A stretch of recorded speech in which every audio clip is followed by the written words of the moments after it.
Olá, sejam bem-vindos a mais uma aula de obras literárias. Eu agradeço a companhia de vocês. Hoje nós vamos falar de uma obra muito nova nas nossas listas, novidade para muita gente. Claro que vocês estão em boas mãos porque eu trabalhei durante um bom tempo em pesquisa de literatura africana de língua portuguesa, então trago um pouquinho também dessa experiência para compartilhar com vocês. Então, já dei pistas, hoje eu vou falar da obra Mayombe, do autor Pepe Tela.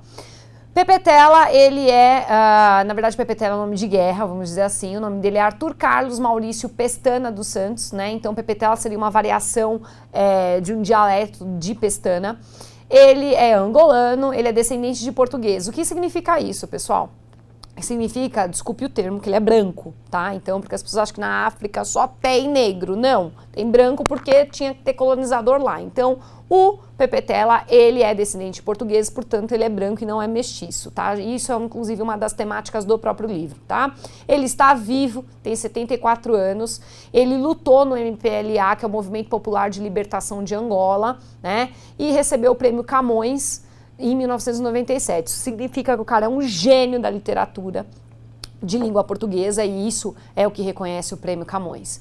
Como obra nós temos Aventuras de Ngunga, nós temos Mauana Puó, Mayombe, que é de 1980, O Cão e os Kalauandas, Yaka, Luede, Geração da Utopia, O Desejo de Kianda, nós temos Parábola do Cagado Velho, nós temos A Gloriosa Família, A Montanha d'Água Lilás, Jaime Bunda, Agente Secreto, Jaime Bunda e a Morte do Americano, Predadores, O Terrorista de Berkeley, Califórnia, O Quase Fim do Mundo, Contos de Morte, Planalto e a Estepe, Açu, O Sombreiro, O Tímido e as Mulheres e Crônicas Mal Dispostas, a mais recente de 2015. Hoje vamos falar de Mayombe, que é uma obra de 1980, ok? Vamos falar um pouquinho da obra agora. Mayombe é uma obra publicada em 1980, porém ela foi escrita entre 1970 e 1971, né? E apesar de trazer elementos políticos históricos, nós não podemos considerá-la como uma literatura engajada, né? Por trazer outros elementos. O que seria uma literatura engajada? Então vamos a uns termos mais novos que a gente não fala muito na literatura portuguesa ou brasileira. Literatura engajada tem a ver, só para que vocês entendam, uma ideia de literatura panfletária, uma coisa partidária, nós somos a favor disso, a favor daquilo, não, até porque Mayombe não representa isso, tá? Então, a obra, eu tô dizendo, não representa esse tipo de panfleto, então não é uma obra super engajada com objetivo, não, na verdade ela discute todos os desdobramentos, tudo que permeia a obra, tá? Falar um pouquinho, só para vocês entenderem, a luta Angola, o Brasil foi um dos primeiros países colonizados de Portugal a ter independência, ok? Angola, Moçambique, Cabo Verde, se eu não me engano, essas três tiveram independência na mesma época em 1975. E a luta, no caso de Angola, começou em 1960, então foram 15 anos de luta, né? E o Pepe Tela, ele escreve com todo o poder de causa, porque ele teve experiência, ele participou do MPLA. Né? E aí ele mesmo diz, são palavras dele, por isso que está em aspas, nasceu de um comunicado de guerra. Então ele era da guerrilha, ele ia escrever o comunicado de guerra, de repente fala, não, tá muito cara de jornalista isso aqui, enfim, aí foi daí que nasceu essa belíssima obra, tá? Mais uma curiosidade sobre Angola, que é a primeira vez que a gente fala sobre Angola, além do português falam-se mais 4 línguas nacionais, Umbundo, Quimbundo, Kikongo e Chocoe, 37 línguas indígenas e 50 dialetos lá na Angola. Lembrando que Angola, ela não é um país muito grande, mas naquele recorte que fizeram em 1800 e alguma coisa, agora fugiu um pouco a data, quando recortaram a África, os países europeus recortaram a África, Angola era de Portugal, recortaram ali, teve tribos divididas ao meio, tribos que não se entendem entre si, que também é uma temática discutida em Mayombe, né? Então, tem muitas tribos, muitos dialetos, muitas culturas ali dentro, muitas etnias, então por isso essa mega diversidade, e isso também é falado em Mayombe, ok? comentei, Angola é independente em 11 de novembro de 75, após 15 anos de luta. E vamos aos detalhes da obra. A obra é grande, gente. Personagens. As personagens são batizados com o nome de guerrilheiros, que servem como alegoria, tá? O que é uma alegoria? Uma referência. Então, na verdade, esses personagens representam figuras, pedaços, fatias dessa população angolana, né? Então, se a gente parar para pensar, são representações dos grupos que havia ali. Então, Angola, ela estava toda dividida, só que todos queriam independência no caso de Portugal. Só que essa diversificação toda é representada nessa miscelânea de personagens, ok? E os seus pensamentos acerca da luta, né, da guerrilha em si. Nós temos o Sem Medo, que é o líder, né, é um dos líderes, perdão, do MPLA. Ele é contra o fanatismo político, aquela religiosidade política, então ele é um cara heterodoxo. O que é isso? Mente aberta. É importante entender a política, mas não ser fanático por política ou por uma linha política, né? Junto com ele tem um comissário político, que é um outro líder, que tem a visão de unificação do povo contra o real inimigo, que é o colonizador. Então, essa é uma das ideias, um dos pontos de vista. Então, o Sem Medo é o cara que não tem medo, é o destemido, né? Que é uma mente aberta. O comissário político já é aqueles do tipo, gente, a gente tem um problema, a gente precisa se livrar de Portugal, então vamos nos juntar todos contra eles, ok? Teoria. Ele é filho de mãe negra e pai branco, portanto ele é mestiço, larga a família para guerrilhar, ele é o mestre, ele é o professor da turma, né, da guerrilha, então fica na voz dele a questão do pensamento crítico sobre identidade nacional que vai se formar em Angola, o que vai ser ali para frente e tudo mais.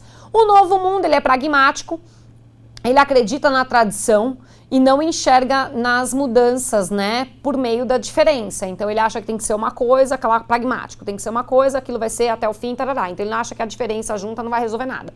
Tem o Milagre.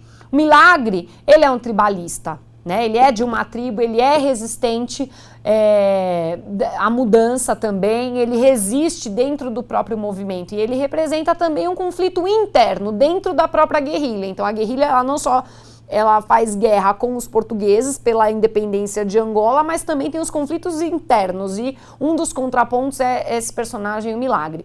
Tem o Muatianva, perdão, não pertence a tribo alguma, ele é um destribado, né? Então, pior ainda, que tem pessoas destribadas lá, então não tem uma etnia, não tem uma identidade, perdeu-se a referência de tradição, então ele é também um representante de uma parte do povo angolano. Tem o Lutamos, que é de Cabinda, e ele precisa mostrar que não é traidor, porque as pessoas acham que ele é traidor por si só, menos o Sem Medo. O André, ele é responsável pela retaguarda, eu acho que eu errei ali, escrevi errado, por uma retaguarda guerrilheira lá no Congo. Ele é expulso porque ele é flagrado transando com a noiva do comissário, que é a Ondina. A Ondina, ela é uma professora lá do movimento, ela era noiva do comissário e ela é flagrada com o André. Só que ela apaixona-se ainda depois pelo Sem Medo. Então, na verdade, a figura dela representa essa mulher livre, não só na relação sexual, não só em relação ao seu corpo, como também ela é livre nos afetos. Então ela ama sim o comissário, mas também ama Sem Medo, como também amou o André. Então fala-se de uma liberdade não só sexual, como também uma liberdade afetiva da mulher. O enredo, na verdade, não tem uma história, uma trama específica com começo, meio e fim, tá? Nós temos a narrativa da organização, dos pensamentos que fizeram parte do MPLA, né? Os conflitos que vão além daqueles contra os portugueses, mas também os conflitos internos. Começa com uma missão, né? Que é o primeiro capítulo, né? Que tem que fazer a propaganda para os madeireiros. Depois tem a emboscada bem-sucedida contra os tugas, que assim são chamados portugas, os portugueses, né, que conseguem expulsá-los num posto de controle, né? Aí tem a história de Ondina, no final o Surucucu e por último a Moreira, né, que aí a gente vai ver a relação da Moreira como representação do próprio Mayombe da floresta, e temos um epílogo, tá? Não, como vocês sabem, eu não dou muito detalhes da obra justamente para fazê-los lerem, e essa obra tem que ler porque nós não temos nem referencial semelhante na literatura, seja brasileira, seja portuguesa, tá? O narrador, ele é algo super inovador, é uma obra polifônica, ou seja, nós temos várias primeiras pessoas, isso é algo inédito, inédito, inédito. Pelo menos aqui para os nossos estudos, tá, gente? Não, porque essa obra é antiquíssima, mas é inédito para os nossos estudos. Nós temos várias primeiras pessoas, várias primeiras vozes. Claro que a voz condutora é a do Sem Medo, ok? Ele é o narrador que mais aparece, é o que conduz um fio a toda a linha de raciocínio, mas várias vozes aparecem, tá?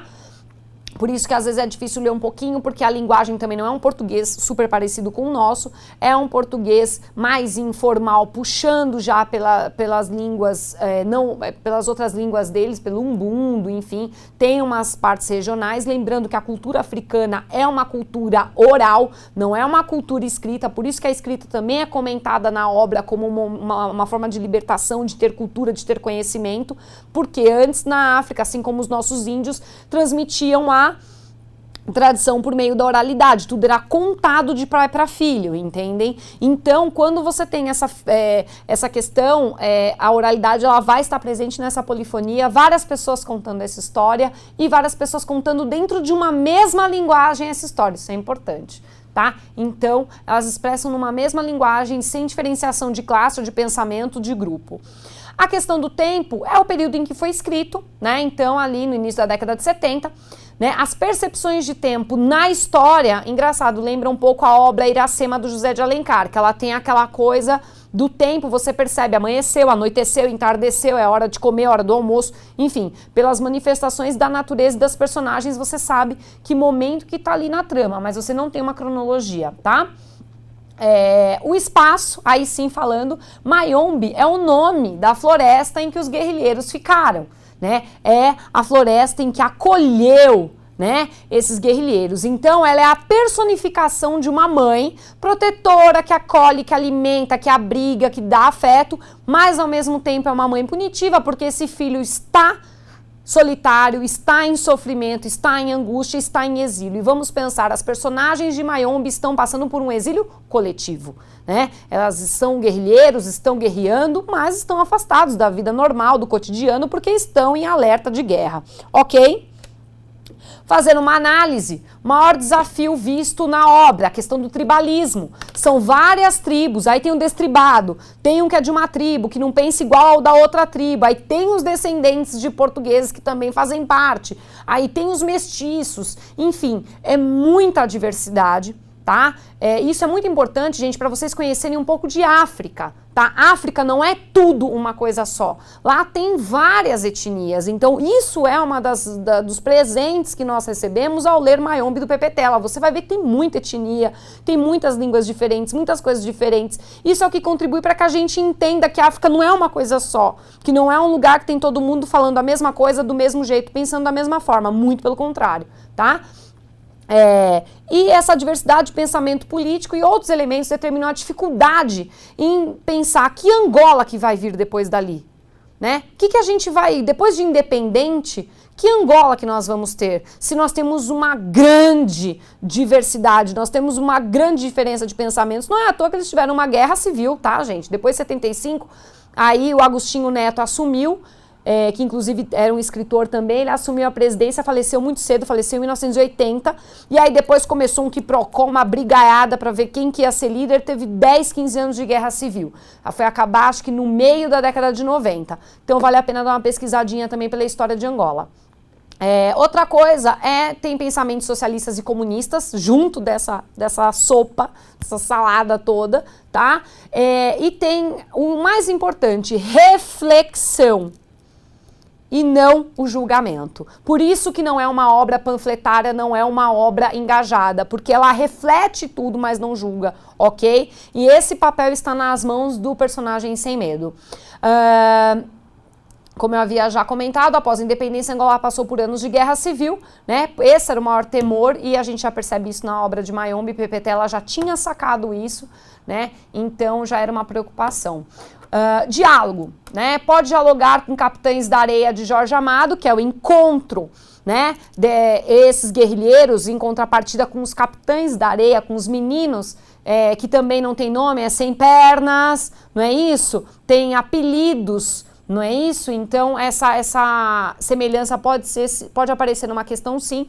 Pode também ter uma semelhança com o Cortiço de Aloysio Azevedo, essa questão das diferenças entre as personagens, o que representa essa alegoria de personagens, mas também a questão do lugar como uma personificação. Nós temos o Cortiço como um lugar personificado, nós temos Mayombe como um lugar personificado. Se a gente for mais longe, pode também talvez dialogar com a cidade de As Serras, até porque era o colonizador, né? Também nessa questão da simbolização dos lugares, da cidade da Serra, Mayombe também é um lugar. E pensando Mayombe como esse seio, como essa formação identitária do povo angolano, como se fosse ali a lendária origem desse povo angolano que estaria por vir após a independência, nós também podemos contrapor com o nosso nascimento por meio da história de Iracema, representada pelo seu filho Moacir, que é, vamos dizer assim, a identidade de um país que está nascendo depois desta relação entre branco e índio. Pessoal, agradeço muitíssimo a presença de vocês, a companhia de vocês. Espero vê-los na próxima obra. Muito obrigada, um beijo grande. Tchau, tchau.